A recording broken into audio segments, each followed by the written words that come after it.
עכשיו סייעתא דשמיא בעזרת השם, הצלחה בכל מעשה ידינו.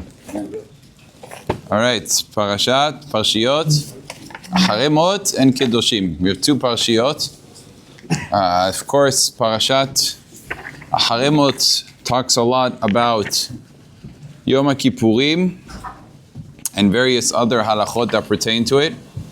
There's a very fascinating Ramban at the very end of Parashat Acharei actually, that comes to mind about living in Eretz Yisrael and the importance of it.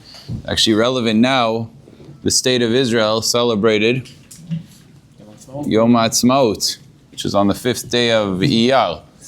And it's a perfect time to sort of mention this Ramban, the Ramban's idea of mitzvat Eretz Yisrael and the importance of living in Eretz Yisrael, where every single Jew, we all have that goal to live in Eretz Yisrael. If we're here temporarily, it doesn't mean we're here to live. In the times of Ezra Sofer, they used to live in Bavel, which is modern day Iraq. And when Ezra went to build Beit HaMikdash, he summoned all the Jews, and many Jews went with him, even though they were well established. They did well in Iraq. They were successful. Again, Bavel, that's what it was called back then. And they were very prosperous. They were established. And Yirmidah told them to establish themselves because they're going to be there for 70 years. But they picked up when Ezra Sofer came and they left. Most of them, many of them. Some of them still remained, and that was a problem. That wasn't viewed favorably. And we also have to be ready to go to Eretz HaKodesh, Eretz Yisrael. Everybody has to be ready. We're here, it's true. And we have a mitzvah to build yeshivot. There's an actual tradition. This is a masoret, that although we do believe full-heartedly that Mashiach could come any single day, any single moment, Mashiach is able to come, Hayom, even today. Nevertheless, when it comes to spiritual planning, a person is supposed to plan as if he's here for a long time. What does that mean, spiritual planning? That means a person should never say, oh, you know, the community needs a yeshiva, but Mashiach is coming tomorrow. So what do I need a yeshiva? If Mashiach is going to be, I'm going to work so hard to raise money today. If Mashiach is coming tomorrow, forget it, we don't need a yeshiva. Or they want to build a Beit HaKnesset, or they want to build a mikveh. He's going to say, what do we have to build it? By the time we build it, Mashiach's already going to come. The Masoret in Am Yisrael is when it comes to spiritual matters, you have to plan, lehorot lefanav goshna, just like Yaakov Avinu. He planned ahead and he built yeshivot, and you have to assume that you're going to be here on a long-term basis, but nevertheless, a person is capable of two thoughts at the same time. That you have to plan for a long-term basis, but you have to be ready to leave. Any minute that HaKadosh Baruch Hu and His Chachamim and His Gdolei Ador tell us that the time has come, we have to be ready to go. But that's not the main part of the Ramban. The very important part of the Ramban, and this is part of what the Torah itself says, is that there's a concept of Velo taki etchem haaretz. And it's important to understand we cannot live in denial. The Torah is eternal, which means every single word of the Torah is eternal, and there is no expiration date. And the words Velo taki etchem haaretz b'tama achem ota mean very much, they're very self-explanatory. It means that if Am Yisrael does not keep the Torah and not keep the mitzvot, and it's not a coincidence, the Parashat Acharei comes right before Parashat Kedoshim, where it's the parasha that talks, the second biggest parasha in terms of mitzvot, in number of mitzvot. Over 50 mitzvot in Parashat Kedoshim alone. Just Parashat Kedoshim has over 50 mitzvot. It's an incredible number. The only parasha that has more is actually Ki Tetzeh. La milchama lo yevecha. Parashat Ki Tetzeh has the most mitzvot, but there is a reason why the Torah juxtaposes the living of Eretz Yisrael and the repulsion of Eretz Yisrael for anybody that doesn't keep the Torah and the mitzvot. The Torah is very clear. Velo taki etchem haaretz. The land of HaKadosh Baruch Hu cannot handle. It's a very sensitive land. It cannot handle for many years. A nation obviously is different than an individual, but nationally speaking, the Rabbi Chanan Wasserman says is beautiful. It says 2,000 years we were in exiles and we didn't always keep Torah mitzvot properly. And yet there was a level of tolerance that existed with HaKadosh Baruch Hu conducting himself with the exiles. And that level of tolerance simply doesn't exist in Eretz Yisrael. In a very short period of time, HaKadosh Baruch Hu his tolerance can say enough is enough. The land itself is allergic, is sensitive to sins, and therefore one has to be even more careful, which is why, incredibly, and obviously truthfully, the Rishon LeZion, the chief rabbi of Israel, right? The state, which is a secular state, considers the chief rabbi to be an advocate for itself. Now, what does that mean for itself? Its goal is to bring as many Jews from other countries to Israel, to Eretz Yisrael, especially American Jews, especially Jews that are very affluent and successful and know how to build. They want to bring as many Jews as possible. And to the point that everywhere there was Aliyah from Teman, they wanted to bring the Temani Jews, they wanted to bring all the Jews from all the Middle East, Ethiopians that they brought based on the Heterim of the Rabbanim as well, based on Psak of Chacham Ovadia Yosef. The state very much believes that the chief rabbi needs to advocate for Aliyah. And they put a lot of pressure. Rabbi Yitzhak Yosef one time got up and said, it's very important to do Aliyah to Eretz Yisrael if you're going to keep Torah and mitzvot. If you're not planning on keeping Torah and mitzvot, the land doesn't want you here. Better you should stay there. Oh, the whole state got angry at him. How can you say such a thing? What do you mean Jews belong in Eretz Yisrael? He says, no, Jews that keep Torah and mitzvot belong in Eretz Yisrael, because otherwise it's a danger to be in such a land for that individual and for everybody that's on the land, because the land cannot bear sin. It is allergic to sin. And this is something that's written in this week's parasha. As it says, Ka'asher ka'a et hagoy asher lifnechem, just like the land itself kicked out, removed the nations that were there before us, before Am Yisrael, they were expelled from the land. So too could happen to Am Yisrael. And we have to remember this. There is no such thing as Eretz Yisrael is guaranteed. There's no such thing as an army guaranteeing. There's no such thing as a state guaranteeing anything. States have turned, history has proven that anything could happen. And every nation that became a powerhouse has historically gone down and dissipated and got turned over, and revolts and revolutions, and even the strongest states. And it's all who decides, who determines? HaKadosh Baruch Hu. But based on what? Based on the actions that we do. So there is no guarantees. The only guarantee is if we keep the Torah and the mitzvot, v'natati shalom ba'aretz. And then HaKadosh Baruch Hu promises there will be peace in the land. That's important for us to remember. But certainly us who live outside of Eretz Yisrael, our number one responsibility is to realize that our yearning is not just to live in Eretz Yisrael. Like one time, somebody came to the Chazon Ish and asked him, this is going back 70 years. This was a Jew that was obviously very pious. You know, how many Jews do you know that do Tikkun Hatzot? You heard of Tikkun Hatzot? Many people didn't even hear what it is. Tikkun Hatzot means that basically at midnight, a person opens his sefer, his siddur. In the very beginning of the siddur, there is a section called Tikkun Hatzot, and he reads Perakim of Tehillim, crying. Why is he crying? Why cry in the middle of the night? Because of the destruction of Beit HaMikdash. That we're looking forward for the returning to Eretz Yisrael, to building Beit HaMikdash, to the coming of Mashiach. All of these things that we went into exile, we cry about. And we cry about it on a nightly basis. The great tzaddikim, they do this on a daily basis. Not everybody does it. It's not a direct obligation like other halachot, like tefillah is, like kriyat shema is. It's not as obligatory, but nevertheless, it is the pious thing to do. Like the Shulchan Aruch writes in the very first siman, Ra'ui lechol yireh shamayim liot metzer v'doeg al churban Beit HaMikdash. That any person, that first siman in the Shulchan Aruch is probably the most depressing siman out of all the simanim. It's like literally, fail. It's like every halakha there, we basically don't do. Like the first halakha of the Shulchan Aruch, you should wake up like a lion. You should wake up before the day. Nobody does that. So Ramah says, I'll throw you a bone. To at least get up in the time when the tzibur is praying. Maybe 50% of people are able to wake up for tefillah b'tzibur. The other 50%, the tefillah b'tzibur ended up waiting for them. Right? They says 9 o'clock minyanim, 10 o'clock minyanim. You don't know what you're going to get these days. So that whole halacha you could forget about. The Ramah throws in Shiviti Hashem negdi tamid halevai, that people had HaKadosh Baruch Hu in their minds all the time.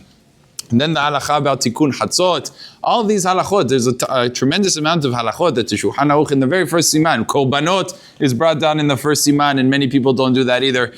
So these are perfect examples of like a person should remain humble. You know, sometimes we come to like holidays like Yom Kippurim, and we say, what do I need to do tshuva for? Just read the first siman in Shulchan Aruch, you'll see yourself. And the Mishnah Berurah there doesn't help. He says that every single person is supposed to learn musar on a daily basis. How many people introspect on themselves and look carefully on a daily basis in their actions? How did I act today? How did I do today? Did I speak nicely to that person? Was that the right thing? And set aside time in our days to do that. That's already, it's a high level, but not really. It's an obligation on every person. Anybody that reads Mesilat Yesharim, the first chapter of Mesilat Yesharim, how it's an important obligation before anything else that we do, before even learning halakha, and before learning anything, a person has to learn how to take an accounting of his own actions, a self-awareness. You sometimes see people in the world.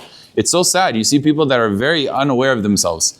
And you say, how is it possible that everybody's aware of that person and all their flaws and they're not aware of themselves? And it's very glaring sometimes, the flaws that you see. It says the answer is because self-awareness is a trait that a person has to work on and develop. It doesn't happen naturally. A person doesn't become self-aware of himself naturally. You have to work on that, and that's something that Torah demands of every person, not just a great tzaddik, not just a chafetz chaim, but every individual has to have that. So certainly when it comes to what Rabbi Yonatan Eifshitz says very beautifully, he says one of the reasons why the exile was so prolonged is we've become desensitized to the destruction of Beit HaMikdash, to the not caring, the apathy that we come in is a very unfortunate reality. But I was going to say the story with the Hazon Ish, that the man came to him with Tikkun Hatzot. He would do it every single day. And 1948 happened, and now there was a declaration of the state of Israel.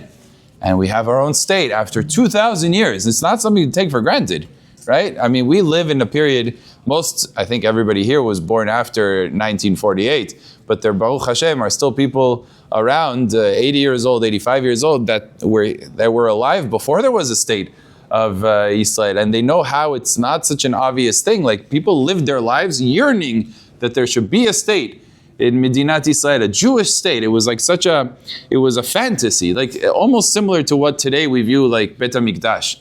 It seems like, whoa, if the Beit HaMikdash being built is like the dream we're all waiting for. Well, that's what going back and resettling Eretz Yisrael was for 2,000 years. It was like this dream, this notion, this like fantasy that we definitely knew it was going to happen because HaKadosh Baruch Hu told us, but we were waiting, and finally it takes place. It's a great thing. So this man comes to the Hazon Ish. He says, I do Tikkun Hatzot every single night. Should I stop doing it? So the Hazon Ish took time to explain to him how, look, it's true. We have a great gift from HaKadosh Baruch Hu, and we have Eretz Yisrael. But that being said, the Maaseh, we're not in control. It's not the Torah's state. It's not a state that runs up pi halacha. And we have tremendous amount of enemies surrounding us. And the Beit HaMikdash is still not built. And Kavod Shamayim is still downtrodden. The whole reason why we want to go back to Eretz Yisrael is so that we can build Beit HaMikdash and raise the banner of HaKadosh Baruch Hu. None of that has been fulfilled with the establishment of the land. Just a piece of land, that's what we're interested in, a piece of land that we could call ourselves a nation, like France calls themselves a nation, and Germany calls themselves a nation, and Britain calls themselves a nation. That's what we're looking for, that's Am Yisrael. No, we care about the glory and kavod of HaKadosh Baruch Hu, which is being trampled upon on a daily basis. It's being trampled upon, the holiest site in the world. It says, I read this today, it came out, Min HaShamayim.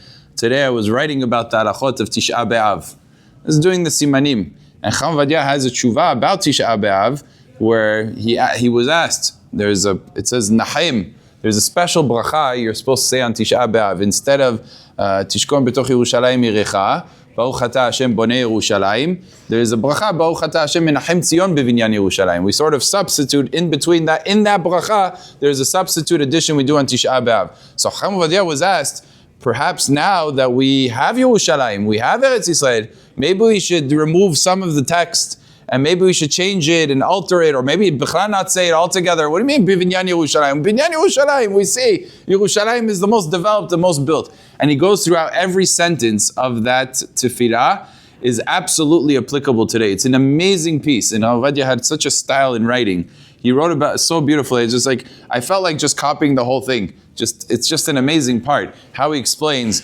how even to this day, he brings a midrash. The midrash talks about Rabbi Eliezer HaGadol. Now let me give you the time period here.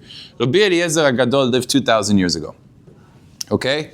There wasn't a single Muslim in the world 2,000 years ago. Because Muhammad is only 1,500 or something like that years. So there was no Islam bichlal. Rabbi Eliezer HaGadol, when the Romans took control of the area of the temple and the Beit HaMikdash and the surrounding Yerushalayim, so he started crying. And this is brought down in the Midrash. This was written by himself. He wrote this, right? And he says, they asked him, why is he crying? He said, because I'm looking into the future and I see that they're going to be bringing dead bodies to the holiest place of Beit HaMikdash, to the Kodesh HaKodashim of Beit HaMikdash. They're going to be bringing their dead. And Be'emet, the Muslims, many, many years later, that didn't happen then. It didn't happen. He said, I see this in the future. Many years later, what they started doing, they had this minhag to take the deceased corpse and to bring it to the Even HaShitiyah, to the stone, which Rabbi Eliezer cried about that stone. They would bring their dead bodies in order to show kavod, respect for the dead bodies. The holiest place in the world that Bichlal a goy is not even allowed into, that whole vicinity they're not allowed to. Not a single goy is allowed into under the penalty of death. When Beit HaMikdash was around, there was a death penalty for a goy to enter all of that space, all of that territory.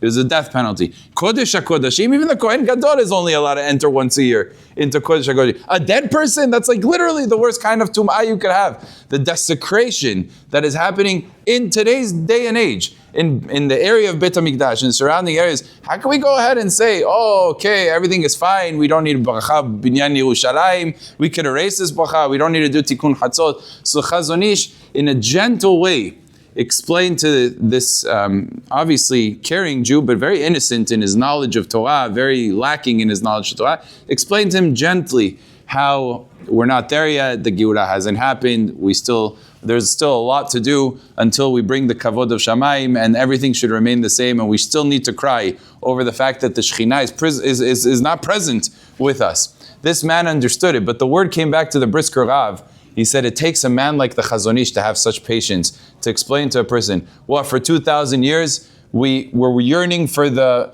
arrival of Ben Gurion so that he could go ahead and get it. He did it in such a funny way. Like Ben Gurion, that's what we were wishing for 2,000 years. That's what we should have in Am Yisrael. And he completely denigrated, like Be'emet, the secular government that is giving many of the tzarot. By the way, directly related to everything that we see today is directly related by the concept that was conceived by these same people. So that everything that is endangering Am Yisrael is directly attributed to them.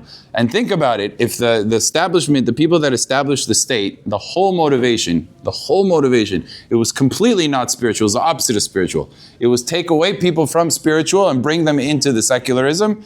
The whole conception of why have a state, if you ask them, is protect against anti-Semitism. It's the never again mentality, to protect that we should be able to guard ourselves and never again should we be slaughtered like sheep. That was the number one reason and motivation for the secular reason, for the establishment of the state. Now, Rabotai, look how HaKadosh Baruch Hu works.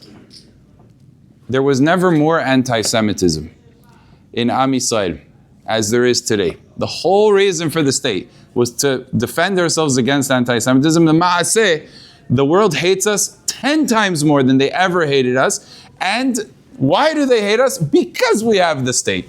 Dafka, the state itself, the thing that they said was going to protect us and guard us against anti-Semitism, in Eretz Yisrael, there hasn't been a year without terrorist attacks, without bombings, without missiles, without everything that they alleged will be protected from. And Imach Shemam, these evil people of Iran and everybody else, all these terrible criminals and terrorists, if they ever get their hands, which it doesn't take much, you just need one Democrat president, you just need one Carter, you just need one Obama, and these guys get their hands on nuclear weapons, the whole entire Jewish state is at risk, and there is nothing the government can do about it. Not a single thing that the government will be able to do about it. It's an incredible, humbling experience that the entire conception and devising of this strategy of protecting Am Yisrael, because we're going to have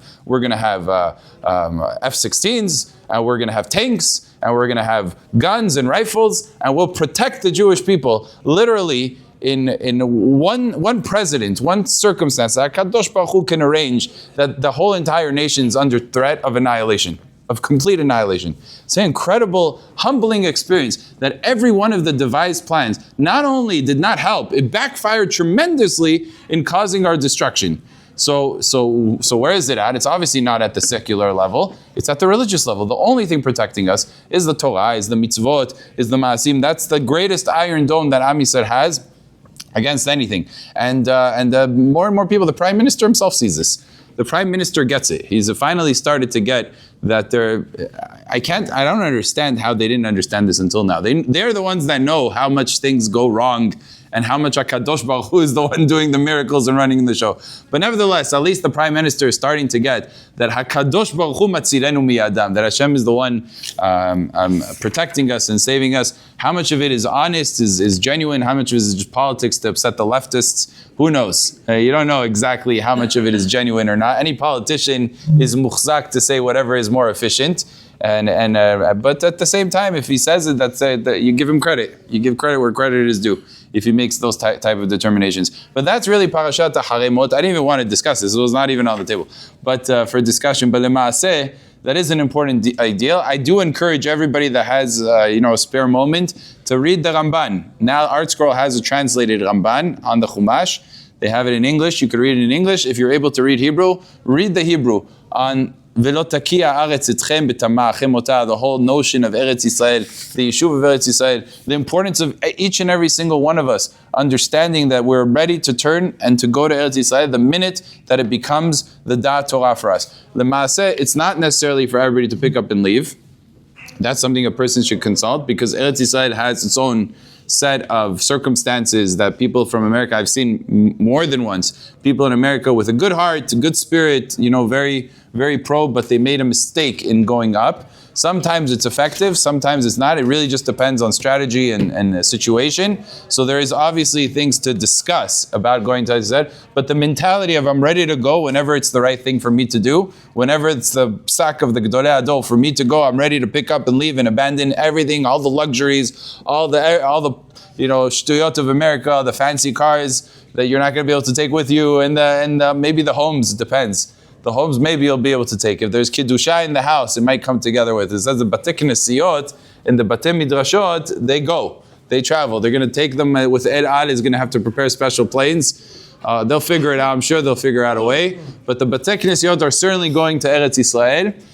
And Batei Midrashot are also going to Eretz Yisrael. The Maharsha writes that a person who is in a Beit Midrash has the effectiveness of being in Eretz Yisrael, meaning the land of a Beit Knesset, the land of a Beit Midrash in America is like he's in Eretz Yisrael. So long as you're in this room and learning Torah, you're like in Eretz Yisrael. Now, not everywhere in America, right? The minute you leave, you walk out, that's already America. Now you've entered, this is like an embassy. HaKadosh Baruch Hu gave us examples in the real world. You could walk into an embassy, all of a sudden you're in France. All of a sudden you're in England, you're in all these places. But I'm not. I'm in a different place. I'm in South America. What does that have to do? No, but there's an embassy. The embassy is this is the embassy of HaKadosh Baruch Hu. Right now, you're in the land of HaKadosh Baruch Hu, and you're in the Beit Midrash. And why? Well, that's one of the reasons why you have to treat a Beit Knesset with holiness. You can't just do whatever you want. Why? Because there's a Kiddusha of Eretz Yisrael. So those will certainly move. But even the homes, if there's Kiddusha, he doesn't have Chas v'Shalom Netflix. He doesn't have all these social media. His internet is protected. Everything is good. He learns Torah in his house. He has shiurim in his house. It's a Beit Midrash. What is that? It's a Beit Midrash. He takes the whole Beit Midrash with him. So that will be obviously a very great thing for a person that they're looking for incentives to have their home in Eretz Yisrael, because homes there are not cheap. They're expensive and they're much smaller. So he wants his home to be there in Eretz Yisrael. You got to keep it with Kiddusha, with Tahara. Now we get to Parashat Kedoshim, very important parasha. Many mitzvot. There's just so much. Baruch Hashem, there's a lot of mitzvot to be able to focus on and to harp on. One of the main ones that I've spoken about in many years before is Ve'ahavta l'reacha kamocha. That's a very big mitzvah. Obviously, we know the Gemara that tells us it encompasses essentially the majority of the Torah. The mitzvah Ve'ahavta l'reacha kamocha. Kol man desani alach la tavid lechavertach. To not do anything that you hate, don't do that to your friend. But there's another angle to this mitzvah that I think sometimes we sort of miss this angle, and that's the component of how amazing is it. If you think about it, you have two different types of people. Let's say you have a person that loves his friend, and all his friends. He loves everybody that's around this, really genuinely. And then the other person, he doesn't. He really doesn't have any connection, doesn't relationship. He's jealous maybe of some of them. These are completely two different people. They have quality of life, just pure quality of life. Imagine something good happens to his friend. Let's say his friend moved into a nice house. He was renting, now he's buying, now he's Baruch Hashem. He got a good job. He graduated from college. All these things. Now, if you're a person that doesn't have Ve'ahavta l'reacha kamocha, you couldn't care less, and maybe you'll be upset at him for being successful. But a person who has Ve'ahavta l'reacha kamocha, you can imagine, he's a happier person. Everybody around him has good. That's like I got good. So you can imagine all the good. It's like you multiply the good in your life. Just by having Ve'ahavta l'reacha kamocha, the good in your life just multiplied, because he's also my life. And therefore when he has good, he's getting married? Wow, my day has just changed. I just feel so much better about today. Why? That's Ve'ahavta l'reacha kamocha. It changes the person's own life. So the Kadosh Baruch Hu gives us a mitzvah. A person can view it as a burden. Now I have to love him, now I have to care for him, now I have to take care of him. The opposite. Now you're going to enjoy life more. All the good that's around you for everybody else, you're going to get the benefit of it because you're going to be happy as a result of it. That's a great thing. And there's some people that live this way. Maybe they worked on themselves. Maybe they just naturally had it. But they just live happier lives. They're happy for every person. You see the smile on some people's face when they hear that something good happened to somebody in their lives. It just like it carries them. It means so much to them. That's part of the mitzvah. Ve'ahavta l'reacha kamocha. This is a big mitzvah that, of course, when it came to the students of Rabbi Akiva, we find that there was a lack. But I think it's important to focus on this because people give a bad rap to the students of Rabbi Akiva. Look, 24,000 students died. They must have done something terrible. What was the terrible thing they did? Now listen, these were students of Rabbi Akiva. Who was the one that said Zekrar Gadol B'Torah? Who came out with who was the biggest advocate for Ve'ahavta l'reacha kamocha? It was Rabbi Akiva himself. And that was before anything happened. So if they were students of Rabbi Akiva, to be called a student of Rabbi Akiva means you pick up the legacy. Imagine, you can't call yourself a student of Rav Ovadia Yosef and say, I follow Rav Eliashiv all the time. I don't follow Rav Ovadia. So you're not a student of Rav Ovadia, you're a student of Rav Eliashiv. Ima kol hakavod. That's wonderful. But you're not a student of Rav Ovadia. If you're a student of Rabbi Akiva, what does that mean? That means you follow his ways, his teachings. So how could it be that 24,000 students of Rabbi Akiva, and Rabbi Akiva is such an advocate for Ve'ahavta l'reacha kamocha that they did something egregious? Says Rabbi Sami Saran, they didn't. You know what their crime was? Their crime was in the passiveness. Now that's already a scary thought. What does it mean in the passiveness? That means their crime wasn't that they weren't nice to their friend and they gave him faces and they disrespected. It says, Shelo nahagu kavod ze bazeh. They didn't actively pursue honoring their friend. Meaning, just remain passively. I'll say hello to him when I see him, and I won't have any harm. I don't wish him anything harmful, but I also don't wish him well. I'm pariv, I'm neutral when it comes to my friend. The neutrality was the crime. What do you mean? Your friend, he's also a Talmid Chacham, he's also learning, he's also a student of Rabbi Akiva. What, you don't know how to compliment him? You don't know how to go ahead and pick him up, pick up his image? You're talking to people. You say, wow, this rabbi is a great rabbi. He's unbelievable. He's amazing. To be able to compliment, to be able to show honor, to show respect, that is a great thing. That the students of Rabbi Akiva, they just kind of like, oh, okay, very good. They went about life in a very blasé way, in a very passive way. This was the crime, the great crime of the students of Rabbi Akiva. What it actually teaches us, and look how they were punished. I mean, you know what their punishment was? It was a very, very harsh punishment. It says askara. Askara basically is an inflammation of the throat, where a person is slowly unable to breathe, and he basically just dies from the inability to breathe. It's the worst death. The Gemara calls it the most terrible way to die is askara. Now, why did that happen? It's a midah keneged midah. You weren't able to open your windpipe to go ahead and to sing the praises of your friend. So now it's going to close. HaKadosh Baruch Hu punished them so severely. It's a high level. Hashem doesn't deal with us like this. We're not on this level of the students of Rabbi Akiva, but we definitely are able to take a powerful lesson from this, that there is a great responsibility and mitzvah to be able to compliment, to be able to see something good that somebody does, A, notice it, B, give a hazak u'baruch. I spoke about this not long ago. You see somebody goes up to read the Torah. Something as simple as that. Maybe it's a 15-year-old young guy. He goes up, reads the Torah. You can go over to him. He walks over by you, hazak u'baruch, and you can say something nice to him. You see a Rosh Yeshiva. A person has a kollel. He's running a kollel. You walk into the kollel, you see the Rosh Yeshiva is there, and 10 students are sitting and learning. So, it would be a nice thing to do. If the Rosh Yeshiva is in the middle of learning, it's different. You shouldn't stop him from his learning. But if he's, out on a break, or you saw him on the street, you say, I walked into your yeshiva, I saw all these bachurim sitting and learning so intently. Chazak u'baruch is such a beautiful thing. That you got your whole yeshiva to learn so seriously. And just a compliment. Something so simple. You see somebody at work, they're working hard. I admire your hard work.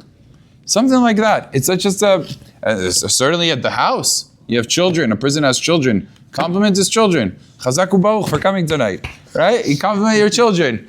You tell them, give him a chazak u'baruch every once in a while. Not always criticize. How come you didn't do this? How come you didn't do that? You got to give him a chazak u'baruch. Give him strength. And show. Wives, they work hard. Wives work hard. Yeah, I always say, when it comes to, you can have the smartest man, highest IQ, brilliant, genius. He has not the faintest idea how much his wife puts into doing her daily activities. Just the fact of taking their children, taking care of them, laundry, so many details. The details are endless. If you stop and you pay attention how much a wife does, a typical wife in a typical home, and the responsibilities, whether it comes to some wives work, some wives also manage everything in the house. Keep it clean, keep it orderly, laundries, showering the kids, buying the kids' stuff, all of that encompasses is a tremendous amount that goes into it. Does a man ever stop to compliment his wife and to say, what, I don't know how you do this. It's a lot to do. Has he ever shown her that warm side, that ha'arat panim, that shine of, wow, I really appreciate that. These are the types of things that HaKadosh Baruch Hu expects. Not just be passive. I didn't do anything wrong. I didn't criticize. Yeah, but you got to be proactive. You got to do good things with HaKadosh Baruch Hu. Shelo na'agu kavod ze bazeh. As a matter of fact, one of the things I wanted to talk about was about the Kohen Gadol, and this sort of connects. But the Kohen Gadol, when it comes to Bet HaMikdash, it says in the Torah, there's a bit of a disagreement. The disagreement is as follows.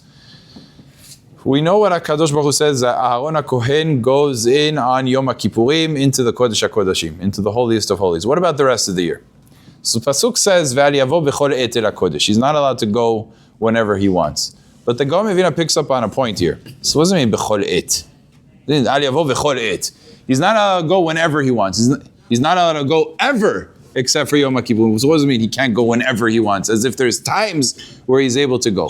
So there's differences of opinions, but the Kriya Kal says something fascinating. He says the connection between the leader and the people is unbreakable. It means to say, if the people of Am Yisrael are on a spiritual level, the leader will only be granted the honors and rights based on the nation themselves. So says the Kriya Kal, since the Satan roams free, and even in Am Yisrael, we try our best to keep the Torah mitzvot, but we're certainly far from perfect. Says HaKadosh Baruch Hu, the rest of the years, 364 days of the year, where the Satan has domain, you Kohen Gadol, as holy as you are, as great as you are, you're not allowed to into my sanctuary, into my area, into my Kodesh HaKodashim. Why? Because Am Yisrael is not there yet. They're not holding there, and therefore your honor is mitigated. Just like we find by Moshe Rabbeinu. Moshe Rabbeinu was Har Sinai for 40 days receiving the Torah. HaKadosh Baruch Hu tells him, Lech red, I am firing you. I'm downgrading you. Red migdulatcha, says Rashi. He didn't just say, go down from the mountain. Red migdulatcha, go down from your greatness, Moshe Rabbeinu, because you are being demoted. What did Moshe Rabbeinu do wrong? He's literally the farthest person away from the Chet HaEged. He didn't even know about the Chet HaEged. How can you blame him for this sin? The answer is, I'm not blaming him. But if the nation goes down, your honor is because of this nation. And therefore, if the nation fails, then you are no longer in the same position that you were yesterday. It's an incredible thing. As a matter of fact, they say a wonderful story with the Chafetz Chaim. The story goes as follows. The Chafetz Chaim had a minhag that he would travel from various times to the local villages, local cities, and he would give them divrei Torah. Get up on the bima and the Bet HaKnesset, he would come to the shul, and obviously the Chafetz Chaim, everybody knew the Chafetz Chaim. It's a great man. So the place would be packed. There would be no room, wall to wall. Totally, completely packed. And the Chafetz Chaim would speak. And obviously everything the Chafetz Chaim said was very powerful. It penetrated the heart because it wasn't just words, it was like himself. His essence, his neshama was coming out. Everybody was able to see that. There was just one time, he arrived at a certain city that he wasn't there for a very long time. And he got up on the bima, he stood up. Nothing came out. He just wasn't able to speak. And it's like it was a total blank. Chafetz Chaim tried and that's strange. This never happened to me before. But nothing came out, so he stopped. He said, I'm not able to speak right now. I don't know what's taking place, but I know I'm not able to speak. And he comes down. After he goes down, the whole congregation was shocked. They never heard of such a thing happening, but no, right? It's a human being after all. He goes to the Rav. He says, I want to talk to you. Listen, this has never happened to me before. If I'm not able to say divrei Torah, specifically here, yesterday I was fine. The day before that, no problem. Today here, I'm not able to say divrei Torah. You got to check out what's happening in the city. There must be some machloket, some big argument, some lashon hara, something major is happening in the city. Check it out and see what's going on, because otherwise this wouldn't happen for no reason, that I'm not able to speak. And the Rav felt very embarrassed to tell this to the Chafetz Chaim. He says, Harav, 100%. I know the Rav is not aware of this, but in the city there's these two families, and they're very much tied up in disagreement, in heavy, and half the city is on one side, the other half on the other side. It became a very big war in our city. The Chafetz Chaim heard this, and this is a great man. You said, you hear this, aha, I told you. Listen to what he did. I'm not leaving the city until both of those leaders of families come to me. That's a leader. I love that part. That's a leader. They came before the Chafetz Chaim, and he says, I am not leaving. He told both of them, I'm not leaving the city until we solve this. And he heard both of them, and it wasn't so simple to solve, but he solved it with the two families after much convincing and much talking and pressuring and everything else that needed to be done. The two families made shalom then and there. Chafetz Chaim the next day gets up on the bima and everything flows smoothly. Gives a whole shiur and it works out. What do you see from here? An incredible lesson that even the Chafetz Chaim wasn't exactly tied to the city, but just in the presence of that city, the siyata dishmaya of what comes out of the mouth of the Gdol Hador, of the leader of the generation, is very much dependent on the city itself.